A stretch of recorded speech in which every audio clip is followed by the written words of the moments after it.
मेरा नेताओं से मतभेद था तथा अब तक है। ये मेरे 28 फरवरी 1935 के सावरकर के नाम पत्र से भली भांति विदित होता है। आज भी मेरे वही विचार है। गांधी जी से मेरी शत्रुता नहीं थी। लोग कहते हैं कि पाकिस्तान योजना में उनका मन शुद्ध था। मैं ये बताना चाहता हूं कि मेरे मन में देश प्रेम के अतिरिक्त कुछ न था। मुझे इस कारण हाथ उठाना पड़ा कि पाकिस्तान बनने पर जो भयंकर घटनाएं हुई उनके उत्तरदायी केवल गांधी जी थे। मुझे यह पता था कि हत्या के बाद लोगों के विचार मेरे विषय में बदल जाएंगे। समाज में मेरा जितना आदर है वो नष्ट हो जाएगा। मैं जानता था कि समाचार पत्र बुरी तरह मेरी निंदा करेंगे, किंतु मैं नहीं जानता था कि अखबार इतने पतित हो जाएंगे कि सत्य का गला घोंट देंगे। समाचार पत्रों ने कभी निष्पक्षता से नहीं लिखा। यदि वे देश के हित का अधिक ध्यान रखते और एक मनुष्य की व्यक्तिगत इच्छाओं को कम ध्यान देते तो देश के नेता पाकिस्तान स्वीकार न करते। समाचार पत्रों की ये नीति थी कि लीडरों की गलतियों को प्रकट न होने दिया जाए। देश का विभाजन इससे सरल हो गया। ऐसे भ्रष्ट समाचार पत्रों के डर से मैंने अपने निश्चय की दृढ़ता को विचलित नहीं होने दिया। कुछ लोग कहते हैं कि यदि पाकिस्तान न बनता तो आजादी न मिलती। मैं इस विचार को ठीक नहीं मानता। लीडरों ने अपने पाप को छिपाने के लिए यह बहाना बनाया है। गांधीवादी कहते हैं कि उन्होंने अपनी शक्ति से स्वराज्य पाया। यदि उन्होंने अपनी शक्ति से स्वराज्य लिया है तो उन्होंने हारे हुए अंग्रेजों को पाकिस्तान की शर्त क्यों रखने दी और शक्ति से क्यों न रोका? मेरे विचार से महात्मा और उनके अनुयायियों की एक ही पॉलिसी रही, और वो ये कि पहले यवनों की मांग पर विरोध दर्शाना, फिर हिचक दिखाना और अंत में आत्मसमर्पण कर देना। इसी प्रकार पाकिस्तान की रूपरेखा स्वीकार कर ली गई। 15 अगस्त 1947 को छलपूर्वक पाकिस्तान स्वीकार कर लिया गया। पंजाब, बंगाल, सीमा प्रांत और सिंध के हिंदुओं का कोई विचार नहीं किया गया। देश के टुकड़े करके एक मजहबी धर्मनिष्ठित मुस्लिम राज्य बना दिया गया। मुसलमानों को अपने अराष्ट्रीय कार्यों का फल पाकिस्तान के रूप में मिल गया। गांधीवादी नेताओं ने उन लोगों को देशद्रोही सांप्रदायिक कहकर पुकारा जिन्होंने पाकिस्तान का विरोध किया था, और पाकिस्तान स्वयं स्वीकार करके जिना की सब बात मान ली। इस दुर्घटना से मेरे मन की शांति भंग हो गई। पाकिस्तान बनाने के बाद कांग्रेस सरकार पाकिस्तान के हिंदुओं की रक्षा करती तो मेरा क्रोध शांत हो जाता। मैं नहीं देख सकता था कि जनता को धोखा दिया जाए। करोड़ों हिंदुओं को मुसलमानों की दया पर छोड़कर गांधीवादी कहते रहे कि हिंदुओं को पाकिस्तान से नहीं आना चाहिए और वही रहना चाहिए। इस प्रकार हिंदू मुसलमानों के चंगुल में फंस गए और विकट विपत्तियों के शिकार हुए। जब मुझे इन घटनाओं की याद आती है तो मैं कांप उठता हूं। प्रतिदिन सहस्त्रों हिंदुओं का संहार होता था। 15,000 सिखों को गोलियों से भून दिया गया। हिंदू स्त्रियों को नग्न करके जुलूस निकाले गए। उनको पशुओं की भांति बेचा गया।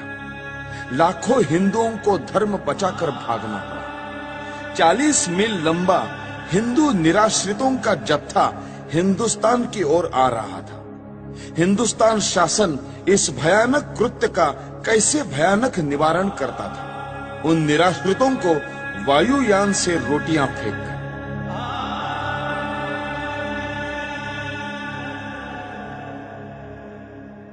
भारत सरकार पाकिस्तान से अत्याचार रोकने के लिए अनुरोध करती या धमकी देती कि यदि पाकिस्तान में अत्याचार बंद नहीं हुआ तो भारत में भी मुसलमानों की बुरी दशा होगी, तो इतने अत्याचार न होते।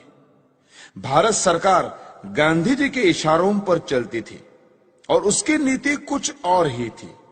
यदि पाकिस्तान के हिंदुओं की रक्षा के लिए समाचार पत्र कुछ लिख देते थे तो यह अर्थ लिया जाता था कि वे हिंदू मुसलमान में मतभेद फैलाने का प्रयत्न कर रहे हैं। ऐसे कार्यों को अपराध माना जाने लगा और प्रेस इमरजेंसी एक्ट की धाराएं लागू करके एक के बाद एक दूसरी जमानत मांगी जाने लगी। मुझे भी अनेक नोटिस मिले और 16,000 रुपए की सुरक्षित निधि तक मांगी गई। श्री मोरारजी देसाई के न्यायालय बयान के अनुसार ऐसी 900 घटनाएं हुई। इतना ही नहीं, जब प्रेस प्रतिनिधि मंडल मोरारजी से मिलने गया तो उन्होंने उनकी एक न सुनी। इस प्रकार मुझे आशा न रही कि गांधीवादी कांग्रेस सरकार पर शांतिमय ढंग से दबाव डाला जा सकता है। जब इस प्रकार की घटनाएं हो रही थी तब पाकिस्तान या मुसलमानों के विरुद्ध गांधी जी ने एक भी शब्द नहीं कहा। हिंदू जाति और संस्कृति को मिटाने के लिए मुसलमानों ने जो अत्याचार किए उनका मूल कारण गांधी है। यदि भारत की राजनीति को भली भांति संभाला जाता तो ऐसा हिंदू संहार कभी न होता जैसा अब हुआ, और जिसका उदाहरण इतिहास में कहीं नहीं मिलता। सबसे महत्वपूर्ण बात यह है कि मुसलमानों से संबंध रखने वाली समस्याओं में गांधी जी ने कभी जनता के विचारों की ओर ध्यान नहीं दिया। गांधी जी की अहिंसा की आड़ में इतना रक्तपात हो चुका था कि जनता पाकिस्तान के पक्ष में किसी भी विचार का स्वागत करने के लिए तैयार न थी। स्पष्ट था कि जब तक पाकिस्तान में धर्मांध मुसलमान राज्य है तब तक भारत में शांति नहीं हो सकती।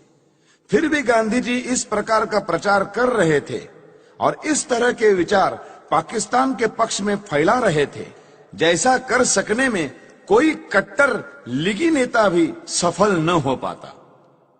इन्हीं दिनों में उन्होंने आमरण अनशन की घोषणा करते हुए जो शर्तें रखी वे सब भी केवल हिंदुओं के विरुद्ध और मुसलमानों के पक्ष में थी।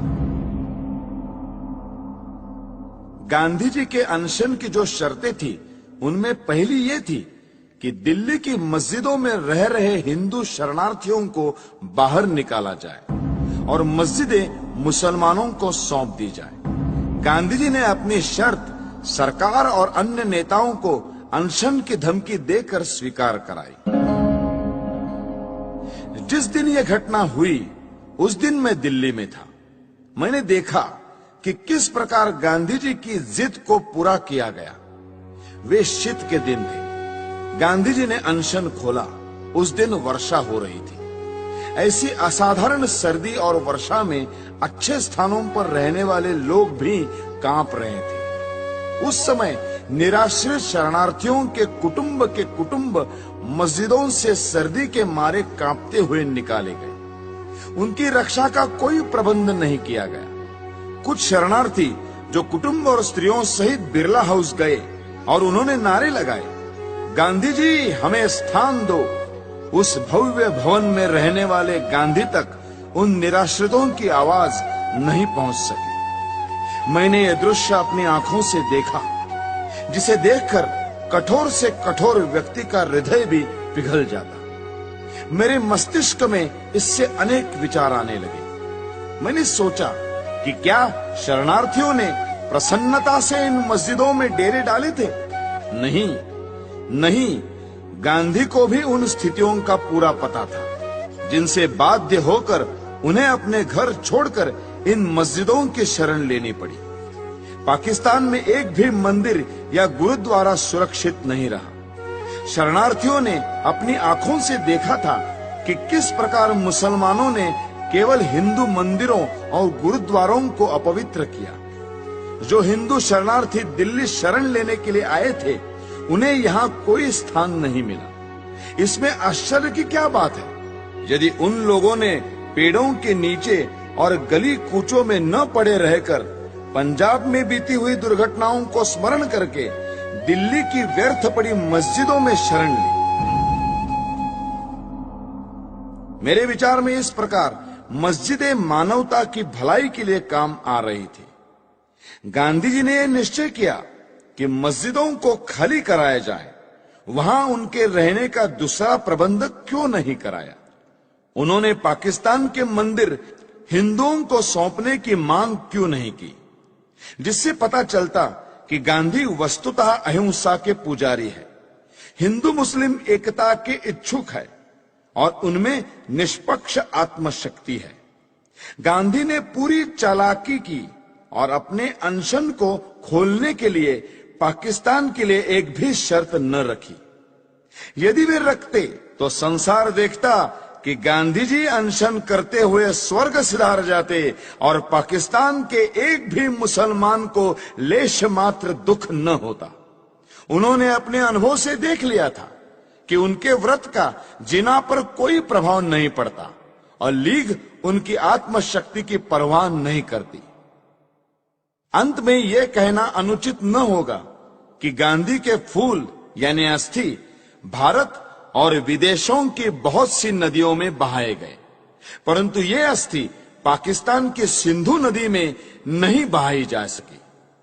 इस संबंध में पाकिस्तान में भारत के राजदूत श्रीयुत श्री प्रकाश जी का प्रयत्न निष्फल रहा। अब 55 करोड़ रुपयों की बात लीजिए। उप प्रधानमंत्री का निवेदन देखिए। गांधी जी ने स्वयं कहा है कि किसी गवर्नमेंट से उसका निर्णय बदलवाना कठिन हो जाता है, लेकिन भारत सरकार ने गांधी जी के अनशन के कारण पाकिस्तान को 55 करोड़ रुपए न देने का अपना निर्णय बदल दिया। गांधी जी का 21 जनवरी 1948 का प्रार्थना प्रवचन देखिए। सरकार ने 55 करोड़ रुपए न देने का निर्णय जनता के प्रतिनिधि होने के नाते किया था, लेकिन गांधी जी के अनशन ने इस निर्णय को बदल दिया। तब मुझे यह ज्ञात हुआ कि गांधी जी की पाकिस्तान परस्ती के आगे जनता के मत का कोई महत्व नहीं है। अपने प्रतिवृत्त के पहले खंड के पृष्ठ 143 पर न्यायमूर्ति कपूर ने उस समय वृत्तपत्रों में छपी प्रक्रिया का एक उदाहरण दिया है। अनुच्छेद 12A-45 इस प्रकार है। बंबई के साप्ताहिक नेशनल गार्डियन ने अपने 17 जनवरी 1947 के अंक में नेहरू शासन से हिंदुस्तान की घोर वंचना, पाकिस्तान धौंस से जो पा न सका वो गांधी जी के हट्टाग्रह से पा सका, इस शीर्षक के नीचे दिया था, अपने राष्ट्रीय जनों का जिससे नरसंहार होगा वो पैसे देने का कृत्य हम नहीं करेंगे। ऐसी गर्जना चल रही थी और सरदार वल्लभ भाई के धौंस को और दबाव में भीख नहीं डालेंगे, ऐसे वीरत्व के शब्द सुनने में आते थे। इतने में ही गांधी ने अनशन करके पाकिस्तान को करोड़ों रुपए देने को नेहरू शासन को बाध्य किया। 55 करोड़ प्रदान की स्वीकृति से लोग कैसे प्रक्षुब्ध थे, इसका ये उदाहरण है। मुसलमानों ने स्वतंत्रता आंदोलन का विरोध किया, इसीलिए पाकिस्तान बना। जिन्होंने पाकिस्तान का पक्ष लिया उनको पांचवें स्तंभी कहा गया है, उनकी निंदा की गई है। परंतु मेरी दृष्टि में गांधी जी ने पाकिस्तान का पक्ष सबसे अधिक लिया और कोई शक्ति उनको रोक नहीं सकी। इस स्थिति में हिंदुओं को मुसलमानों के अत्याचारों से बचाने का एक ही उपाय था कि गांधी का अंत कर दिया जाए। गांधी जी राष्ट्रपिता के नाम से पुकारे जाते हैं, जो अत्यंत सम्मान का पद है, पर वे पिता का कर्तव्य पालन करने में असफल रहे। उन्होंने तो बड़ी निर्दयता से राष्ट्र के 2 टुकड़े कर दिए। यदि वे सच्ची आत्मा से पाकिस्तान का विरोध करते तो लीग कभी भी इतनी सुदृढ़ता से ये मांग न रख पाती और अंग्रेज पूर्ण प्रयत्न करके भी इसे न बना पाते। देश की जनता पाकिस्तान बनाने की घोर विरोधी थी, पर गांधी जी ने जनता को धोखा दिया और मुसलमानों के पाकिस्तान का पिता सिद्ध किया है। इसलिए मैंने भारत माता का एक पुत्र होने के नाते अपना कर्तव्य समझा कि ऐसे व्यक्ति का अंत कर दिया जाए, जिसको कहा तो जा रहा है राष्ट्रपिता, किंतु जिसने मातृभूमि का विभाजन करने में सर्वाधिक हाथ बटाया है। हैदराबाद की समस्या का भी यही इतिहास है। निजाम के मंत्रियों एवं रजाकारों ने जो अत्याचार हिंदुओं पर किए, उनका वर्णन करने की आवश्यकता नहीं है। वहां के प्रधानमंत्री लायक अली जनवरी 1948 के अंतिम सप्ताह में गांधी जी से मिले थे। शीघ्र ही पता लग गया कि गांधी जी का व्यवहार इस विषय में भी विचित्र है।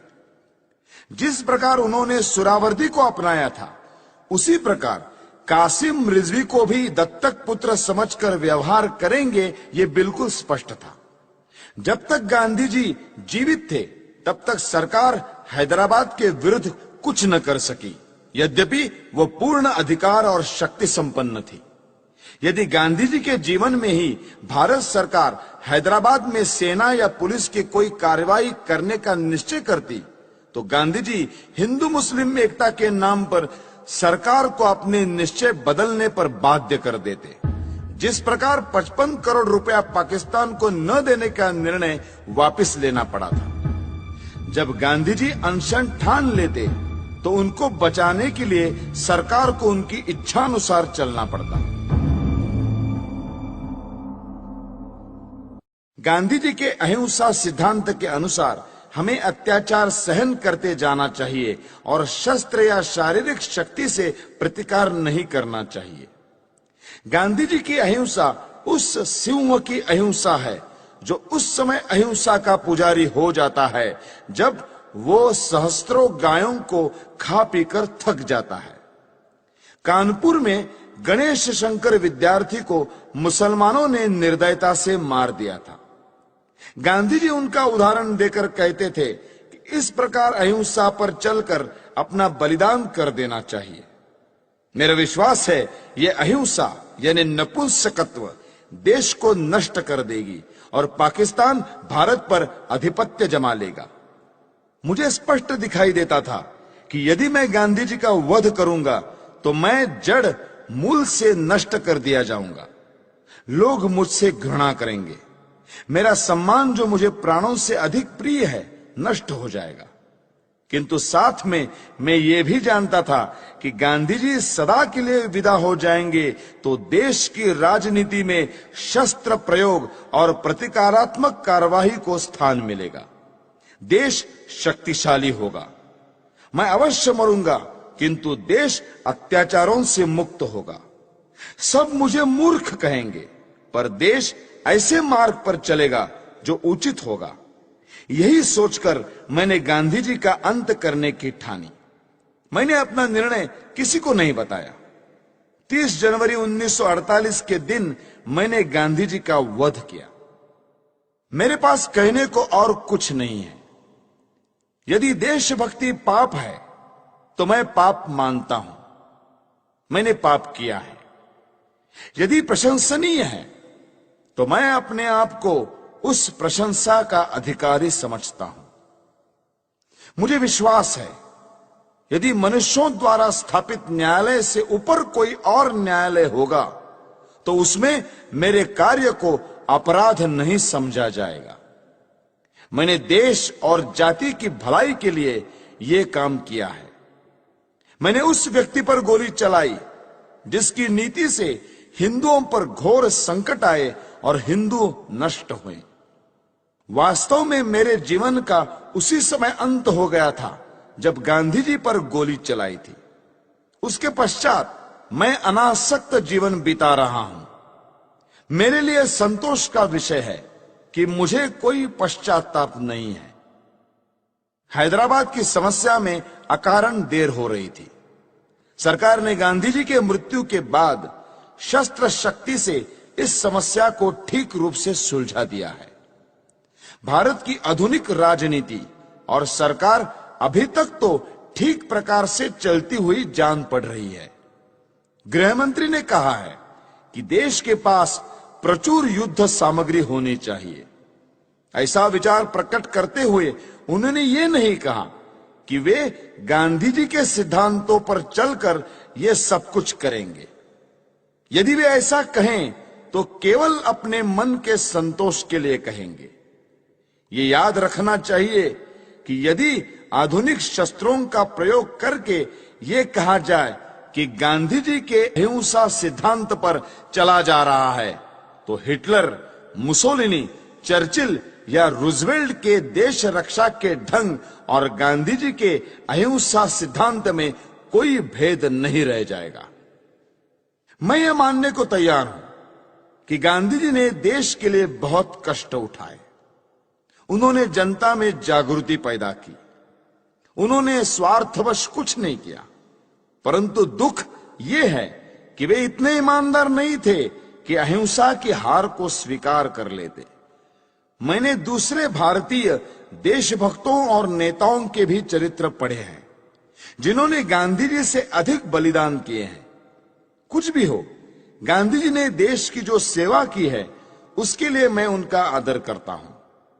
उन पर गोली चलाने के पूर्व मैं उनके सम्मान में इसीलिए नतमस्तक हुआ था, किंतु जनता को धोखा देकर पूज्य मातृभूमि के विभाजन का अधिकार किसी बड़े से बड़े महात्मा को नहीं है।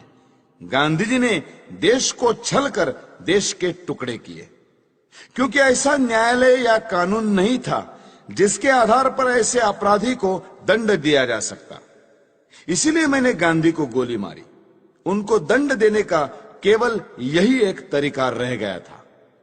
यदि मैं यह न करता तो मेरे लिए अच्छा ही होता, परंतु स्थिति बहुत खराब हो गई थी और मेरे हृदय में इतना अधिक क्षोभ था कि मैंने सोचा कि गांधी जी को स्वाभाविक मृत्यु से नहीं मरने देना चाहिए। संसार को पता लग जाए कि इस व्यक्ति ने अन्यायपूर्वक राष्ट्र के साथ छल करके भयानक रूप से देश के एक संप्रदाय का जो पक्ष लिया है उसका दंड भोगना पड़ा। मैंने इस समस्या का अंत इसी प्रकार करना चाहा, क्योंकि इसी से लाखों निर्दोष हिंदुओं का जीवन बच सकता था। गांधी जी की जो अहममयी प्रवृत्ति इस पवित्र भूमि के पुत्रों के लिए घातक सिद्ध हुई, उसके लिए भगवान उन्हें क्षमा करे। मेरी न किसी से कोई शत्रुता है, न किसी के प्रति कोई दुर्भावना। यह मैं अवश्य कहता हूं कि इस सरकार के लिए मेरे हृदय में कोई आदर न था, क्योंकि ये अनुचित रूप से देश के शत्रुओं के हाथ मजबूत कर रही थी। मैं देख रहा था कि ये नीति गांधी के कारण थी। अब ऐसे व्यक्ति का अंत हो जाने के बाद वो राष्ट्र निर्माण की योजनाओं पर कार्य करने के लिए स्वतंत्र है। किंतु मुझे यह कहते दुख होता है कि प्रधानमंत्री नेहरू के भाषणों और कार्यों में बड़ा अंतर है। वे धर्मनिरपेक्षता के आधार पर राष्ट्र निर्माण की बातें करते हैं, जबकि उन्होंने स्वयं पाकिस्तान को धार्मिक आधार पर स्वीकार किया है। उन्हें सोचना चाहिए था कि सांप्रदायिक आधार पर बनाया हुआ पाकिस्तान भारत के लिए लाभदायक न होगा। फिर भी सब कुछ सोचने के पश्चात मेरे हृदय ने कहा कि गांधी जी के विरुद्ध काम करना चाहिए। किसी ने मुझ पर इस संबंध में कोई दबाव नहीं डाला और न ही कोई डाल सकता था। आप मेरी इस भावना को जिस प्रकार देखना चाहे देखें, और इस भावना के परिणाम स्वरूप मेरे किए हुए इस कार्य को देखकर जो दंड उचित समझे दें। इस विषय में कुछ कहने की मेरी इच्छा नहीं है। मैं किसी प्रकार की दया नहीं चाहता। मैं ये भी नहीं चाहता कि मेरी ओर से कोई दया की याचना करे। इस अभियोग में बहुत से मनुष्यों को मेरे साथ इस अपराध में ले लिया है। उन पर आरोप है कि उन्होंने षड्यंत्र रचा। इस विषय में मैं पहले ही कह चुका हूं कि इस कार्य में मेरा कोई साथी नहीं था। स्वयं मैं और केवल मैं ही इसका उत्तरदायी हूं। यदि दूसरे लोग इसी दोष के लिए नहीं खड़े किए जाते तो मैं अपने लिए बचाव भी न करता। न्यायालय को मालूम है कि 30 जनवरी 1948 के कृत्य से संबंधित साक्षीदारों की परिपरीक्षा यानी क्रॉस एग्जामिनेशन न ली जाए, ऐसी मेरी इच्छा थी और मेरे विधिज्ञों को भी मेरा वैसा आग्रह रहा था। इससे मैं अपने लिए बचाव नहीं कर रहा, यह स्पष्ट होगा। मैं इस बात को पहले ही बता चुका हूं कि 20 जनवरी को मैं शांतिमय प्रदर्शन के पक्ष में न था। अपने सिद्धांतों का प्रचार करने के लिए यह उपाय मुझे व्यर्थ प्रतीत होता था। फिर भी मैंने प्रार्थना सभा में होने वाले उस प्रदर्शन में सम्मिलित होना स्वीकार कर लिया। यद्यपि इसमें सम्मिलित होने की मेरी आंतरिक इच्छा न थी। दैव योग से मैं उसमें सम्मिलित न हो सका और किसी कारण से जब यह प्रयत्न सफल भी नहीं हुआ तब मुझे बड़ी निराशा हुई। आपटे और अन्य लोगों ने पूना, बंबई, ग्वालियर में स्वयं सेवकों के लिए जो परिश्रम किया था उसका कुछ भी फल नहीं निकला। तब गांधी जी के वध के अतिरिक्त मेरे लिए दूसरा मार्ग नहीं रह गया था। इन्हीं विचारों में खोया हुआ जब मैं दिल्ली के शरणार्थी कैंप में घूम रहा था तो मुझे एक फोटोग्राफर मिला जिसकी कमर में कैमरा लटक रहा था। उसने मुझे फोटो उतरवाने के लिए कहा। वो शरणार्थी ही प्रतीत होता था। मैंने फोटो खिंचवा लिया। जिस समय मैं स्टेशन पर आया मैंने आपटे को 2 पत्र लिखे जिसमें अपनी मानसिक दशा का वर्णन किया और अपने फोटो भी भेज दिए। नानाराव आपटे से प्रेस और पत्र के क्षेत्र में मुझसे घनिष्ठ संबंध थे। उन्हें मैंने एक पत्र व्यक्तिगत पते पर भेजा और दूसरा हिंदू राष्ट्र कार्यालय के पते पर। अंत में मैं ये कहना चाहता हूं कि जो वक्तव्य मैंने दिया है वो सत्य और शुद्ध है। प्रत्येक बात संदर्भ ग्रंथों को देखकर तैयार की गई है।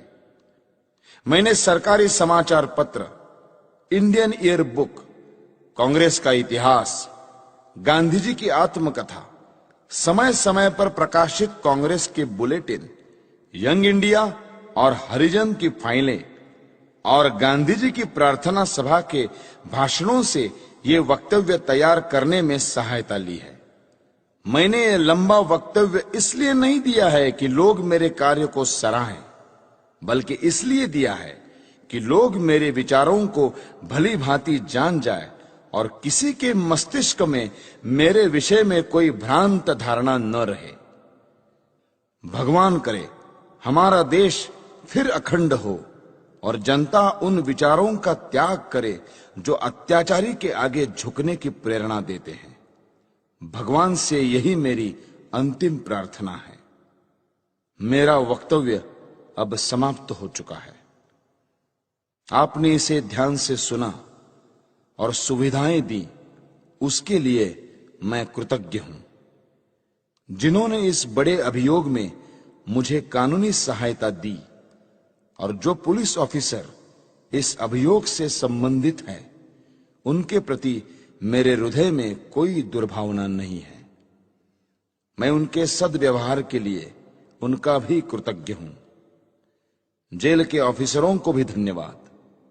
उन्होंने मेरे साथ बहुत अच्छा व्यवहार किया है। यह सत्य है कि मैंने 300-400 लोगों के बीच दिन के समय गांधी पर गोलियां चलाई। मैंने भागने का कोई प्रयत्न नहीं किया। वास्तव में भागने का विचार मेरे मस्तिष्क में आया ही नहीं।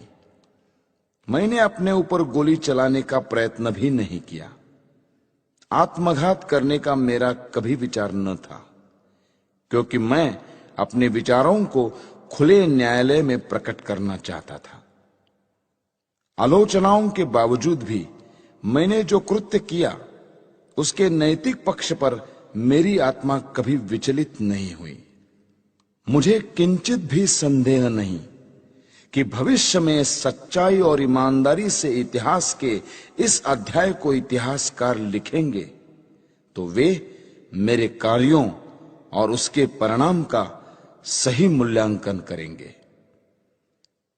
अखंड भारत अमर रहे। वंदे मातरम। दिल्ली, 8 नवंबर 1948। नथुराम विनायक गोडसे। अभियुक्त क्रमांक 1।